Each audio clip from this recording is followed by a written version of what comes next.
The air in the crime lab evidence processing cleanroom was a sterile hum, a constant whisper of HEPA filters scrubbing every last particulate from existence.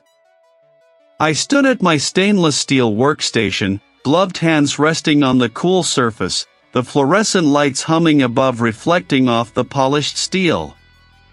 My breath fogged the inside of my respirator mask with each exhale, a rhythm that usually soothed me, but not today. Today, it felt like a countdown. Julian Thorne. The name had been echoing through the city's media outlets for the past 48 hours, synonymous with innovation, wealth, and now, tragedy. The official report from the initial sweep of his penthouse apartment had come in crisp and concise: apparent suicide. A single gunshot wound, self-inflicted, found beside a high-powered hunting rifle. A note, digitally signed. Open and shut, according to the lead detective, whose terse words still grated in my memory. They wanted it wrapped, sealed, and delivered with a bow. But I didn't buy it. Not yet. A colleague pushed a wheeled cart into the clean room, the soft rumble of its rubber tires the only disruption to the quiet. On it sat several transparent evidence bags, each meticulously tagged and sealed.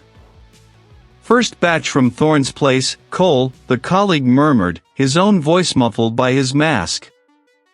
His jacket, shirt, and a few personal effects. "Management wants an expedited run-through. The higher-ups are itching to close this one." I nodded, the movement stiff. Expedited.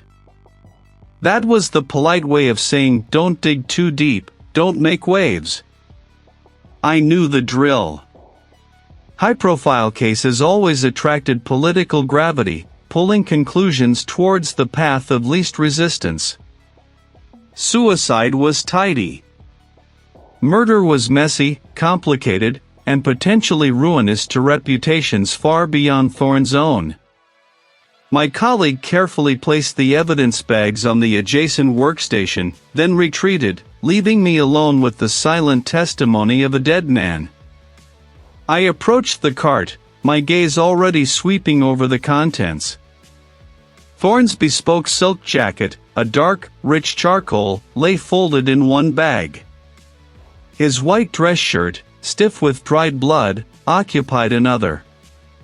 A third held his wallet, a slim, expensive watch, and a single, ornate tie clip shaped like a stylized T.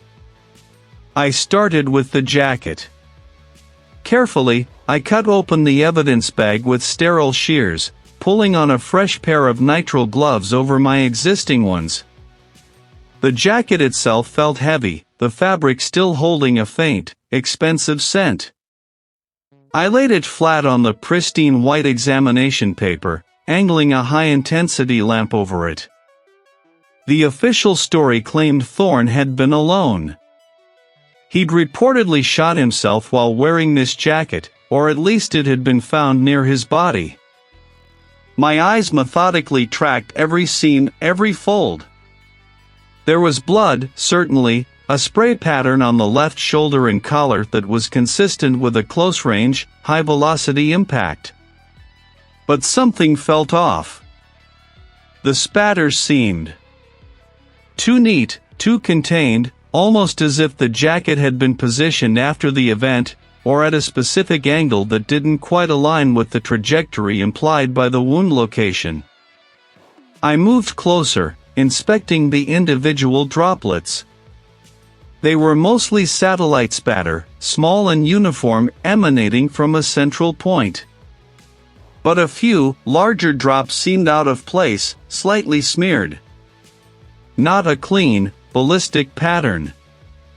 I made a mental note, then moved to the dress shirt. This was where the primary impact had occurred. The entry wound had been to the temple, according to the preliminary report, the bullet exiting through the opposite side of the skull. The shirt, therefore, should bear significant cast-off blood from the head wound, as well as potential blowback. I could see the central, circular defect where the bullet had likely passed through, creating a significant tear. Around it, the fabric was stiff with blood.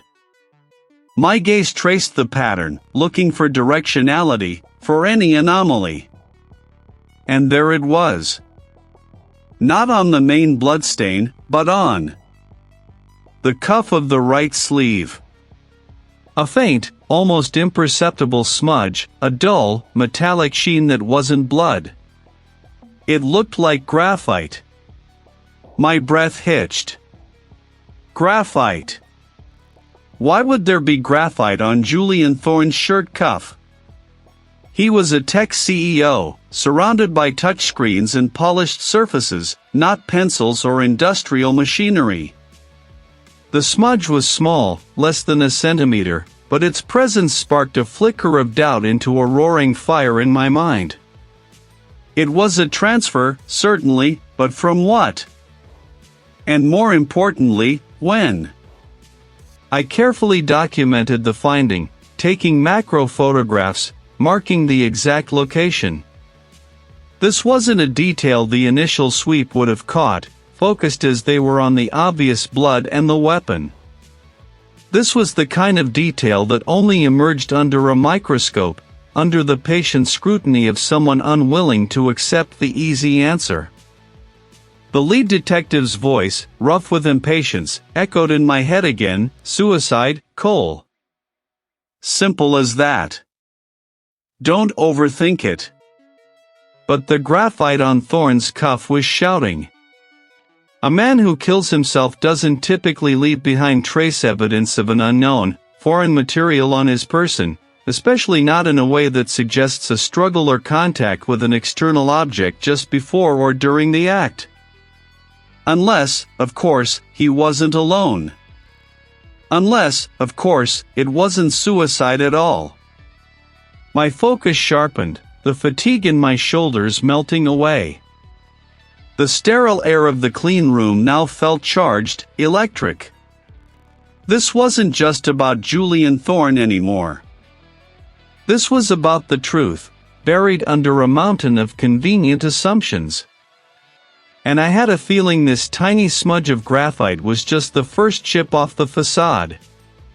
My work was just beginning. I carried the evidence boxes myself, the weight of their contents heavier than their physical mass. The elevator ride down to the lab was silent, the hum of the machinery a stark contrast to the chaotic scene I just left. Expedited. That word echoed, a hollow decree, a bureaucratic guillotine for inconvenient truths. But my gut, that persistent, inconvenient organ, screamed otherwise. The overhead fluorescent lights hummed, a low, constant drone that vibrated in my bones, illuminating every speck of dust that dared to settle on the gleaming stainless steel countertops. The air, recycled through layers of HEPA filters, was unnaturally still, carrying the faint, sterile scent of ozone and ethanol. It was a place designed for clarity, for stripping away the noise and emotion of a crime scene to reveal the unvarnished truth. I moved with practiced economy, donning the full bodysuit, double gloves, and a particulate mask, transforming myself into an anonymous, sterile extension of the investigative process. First, the weapon. A sleek, semi-automatic pistol, still sealed in its evidence bag. I laid it gently under the stereo microscope, the plastic crinkling faintly. The grip was smooth, almost too clean. A quick sweep for latent prints yielded nothing conclusive, only smudges, as if someone had wiped it down, then handled it again with a gloved hand. Not the firm, distinct imprints I'd expect from a panicked, self-inflicted shot. The absence was as telling as a clear fingerprint. Next, the samples from the deceased's hands. I prepped them for SAM/EDX analysis. The electron microscope hummed to life, projecting a magnified, alien landscape of epidermal cells and microscopic debris onto the screen. my eyes, trained to discern the minutiae, scanned for the telltale barium, lead, and antimony particles that signify gunshot residue.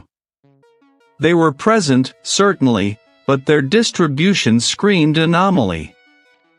Instead of the concentrated burst around the web of the thumb and index finger, indicative of a weapon being fired, the particles were scattered. They dusted the back of the hand, the wrist, even a few clinging to the cuff of the expensive silk robe. It wasn't a pattern of firing. It was a pattern of proximity, or perhaps, of a hand being placed on a recently discharged firearm. The difference was critical, a gaping chasm between suicide and something far more sinister. My jaw tightened under the mask, the implications hardening my resolve. This wasn't an accident of angle or weapon design. This was deliberate. Then I moved to the fibers. The crime scene technician, bless their meticulous soul, had carefully collected several stray threads from the CEO's expensive silk robe and the plush carpet near the body. Most were innocuous, expected, silk, wool, synthetic blends common in luxury apartments. But one, a tiny, almost invisible filament, caught my eye, clinging stubbornly to a fold in the robe. It was a synthetic polymer, unlike anything else in the collection. Under the stereo microscope, it possessed a distinctive, almost metallic sheen, and a unique, multi-lobed cross-section. I isolated it, my movements precise, and fed it into the FTIR spectrometer. The spectral graph that scrolled across the monitor was a revelation. It didn't match any known textile database for household items. This was a specific, industrial-grade polymer, commonly used in specialized equipment, high-performance protective gear, or even certain types of advanced manufacturing facilities. It shouldn't have been in that penthouse. Not unless someone wearing or carrying something made of it had been there. Someone who didn't belong. I pulled off my outer gloves, the sterile air suddenly feeling oppressive, the weight of my findings pressing down. The implications hit me like a physical blow.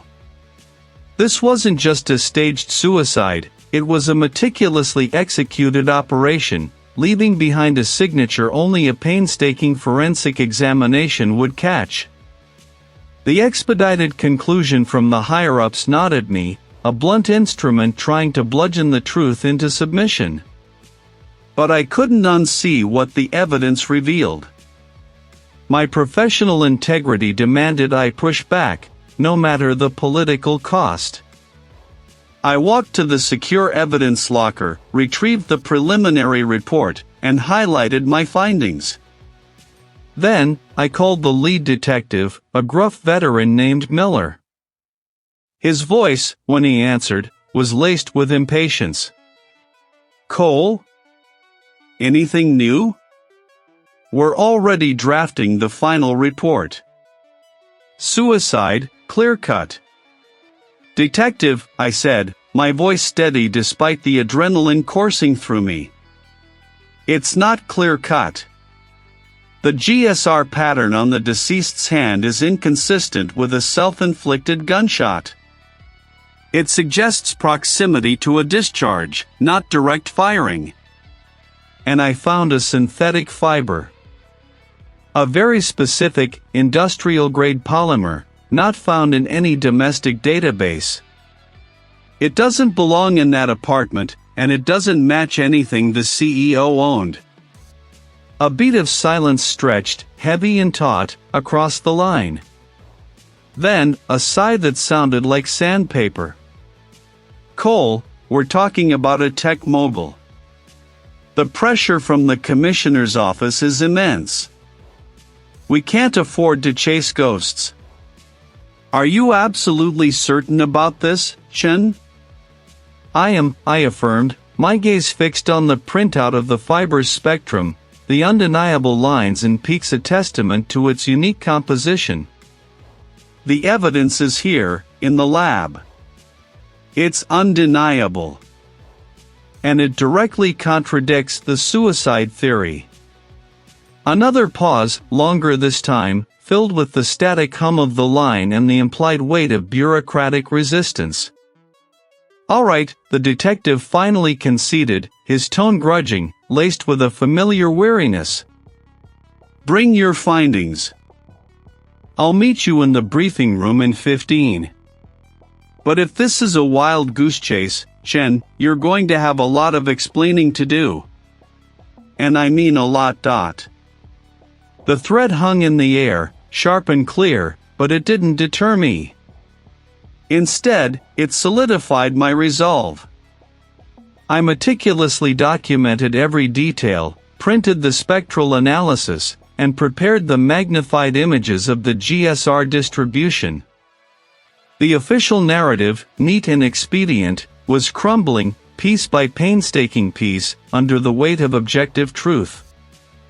I knew this wasn't just about a dead CEO anymore.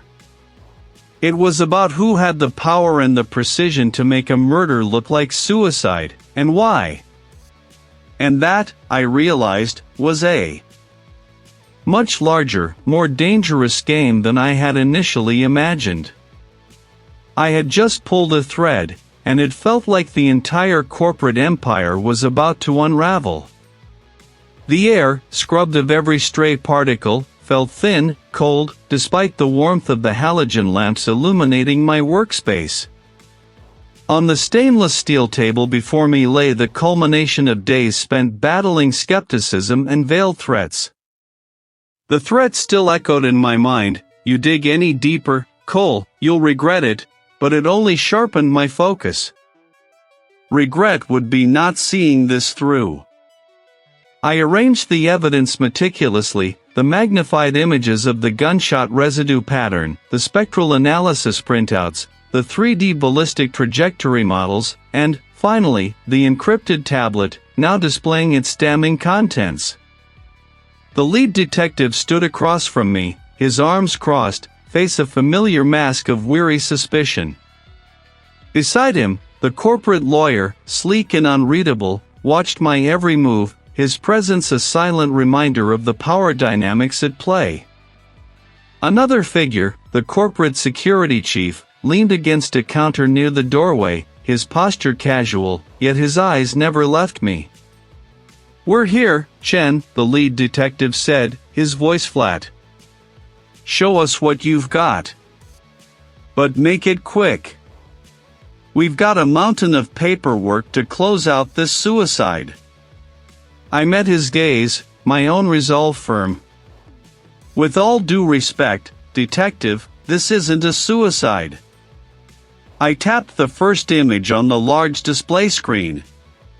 "This is the gunshot residue pattern from the victim's hand. Notice the distribution." I zoomed in. The concentration is heavily dispersed, inconsistent with a contact shot or even a close-range self-inflicted wound. It suggests the weapon was fired at a greater distance, then placed in the hand. The corporate lawyer shifted, a barely perceptible movement. Placed? By whom? That's what the rest of the evidence clarifies. I moved to the next slide, a detailed 3D rendering of the penthouse interior, highlighting the entry and exit points of the projectile. My ballistic analysis, cross-referenced with the wound channel and the precise trajectory through the skull, indicates an angle of fire that is physically impossible for the victim to have achieved himself, even accounting for a struggle or an awkward position. The shot originated from a higher vantage point within the room, roughly 6 feet off the ground, descending at a steep angle. The victim was seated, as you know. The lead detective straightened, his expression hardening. Impossible for a self-inflicted wound. But the weapon was found in his hand. Exactly, I confirmed, bringing up the spectral analysis. The trace elements found on the weapon's grip show a mix of the victim's DNA and a secondary, distinct profile. This secondary profile, while partial, matches samples we lifted from the exterior of the penthouse's ventilation shaft access panel, a panel that had been recently disturbed, though superficially cleaned. A flicker of something recognition, perhaps, crossed the corporate security chief's face. He pushed off the counter, his casual stance gone. The ventilation shaft, I continued, my voice gaining momentum. It offers a direct, albeit cramped, route from the adjoining service corridor into the penthouse. An ideal entry and exit point for someone who knew the building's schematics intimately. I paused, letting the implication sink in. Someone with privileged access. I then turned to the tablet, its screen now displaying a complex network of financial transactions and encrypted communications. This is the decrypted data from the CEO's personal, hidden tablet. It wasn't wiped, only secured with a proprietary encryption I spent the last 72 hours breaking. My fingers flew across the screen, highlighting a series of transfers. The victim, the CEO, was about to expose a massive internal embezzlement scheme. Funds siphoned off through shell corporations, funneled into offshore accounts, tied directly to a new, highly lucrative tech acquisition deal. The room grew heavy with a palpable tension. The corporate lawyer's composure finally cracked, a vein pulsed faintly in his temple. The final communication, I stated, bringing up a secure message thread, timestamped just hours before the CEO's death. It's a direct order, from the CEO, to his corporate security chief. He'd uncovered the fraud, and he was demanding an immediate, discreet investigation into the embezzlement, naming key individuals involved in the acquisition deal. I looked directly at the corporate security chief, who now stood rigid, his jaw clenched. He trusted you. He tried to speak, but no words came out. The CEO was a liability, I explained to the others, my voice cutting through the silence. He was going to expose the scheme, jeopardizing the acquisition and the fortunes of everyone involved. The security chief, with his intimate knowledge of the building, his access, and his position of trust, was the perfect tool.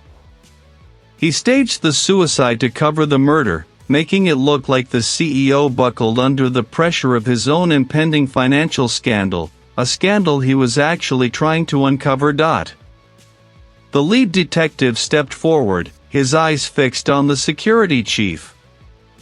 "Is that what happened?" he demanded.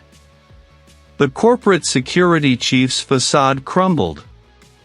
His shoulders slumped, and he slowly nodded, a single, guttural sound escaping his lips. He was going to ruin everything. Our investments. The lead detective moved swiftly, barking orders into his radio. Uniformed officers, who had been waiting outside, entered the clean room, their movements efficient and decisive. The corporate security chief offered no resistance as the cuffs clicked into place.